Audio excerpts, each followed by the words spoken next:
Watumiaji wa mitandao ya kijamii wameshauriwa kuitumia mitandao hiyo kwa namna ambayo italeta manufaa kwa jamii badala ya kuandika mambo yasiyo na msingi. Ushauri huo umetolewa na mwenyekiti wa kikundi cha WhatsApp cha Tuijenge Handeni Yetu, Rajab Athmani, wakati wa hafla fupi ya kumkabidhi baskeli mlemavu Abbas Jabili iliyonunuliwa na kikundi hicho.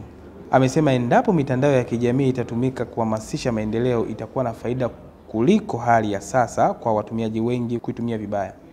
Kwa kweli ni washukuru wanakikundi wote kwa ushiriki wao kuweza kusaidia kupatikana kiti cha huyu ndugu yetu ambaye ni mlemavu.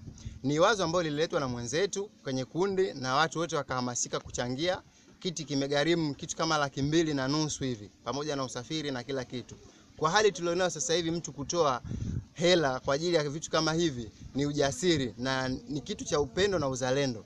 Kwa hiyo nihamasishe vikundi vingine vyote vya mitandao ya kijamii wawe wana uzalendo wa vitu kama hivi, sio kuposti vitu ambavyo ni vya uongo na vya kumuumiza mtu, ila tufarijiane na kusaidiana kwenye mambo kama haya.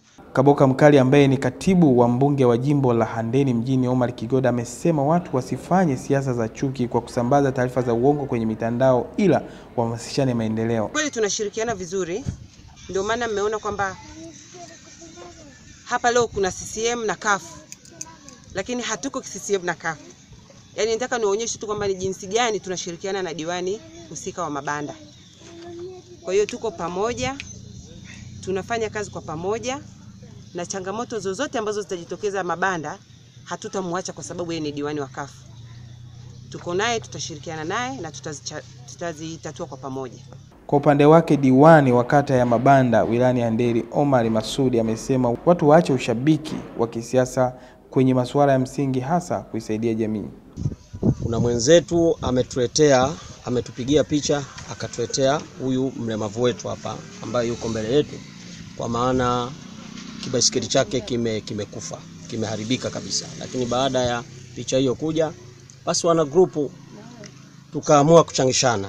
Imetumbukizwa hiyo. Baada ya kutumbukizwa, grupu letu kiukweli lina watu wengi, lina mpaka mkuu wa wilaya, lina mheshimiwa mbunge wa jimbo la Handeni mjini, lina mheshimiwa mbunge wa jimbo la Handeni vijijini, mwenyekiti wa halmashauri na wengine tofauti.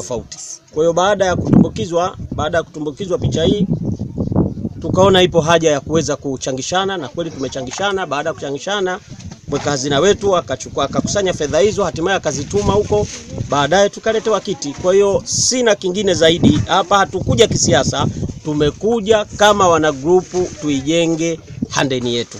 Aidha, Abbas Jabili amewashukuru wanakikundi hao na kusema baskeli waliompatia itamsaidia katika shughuli zake za kijamii na kiuchumi.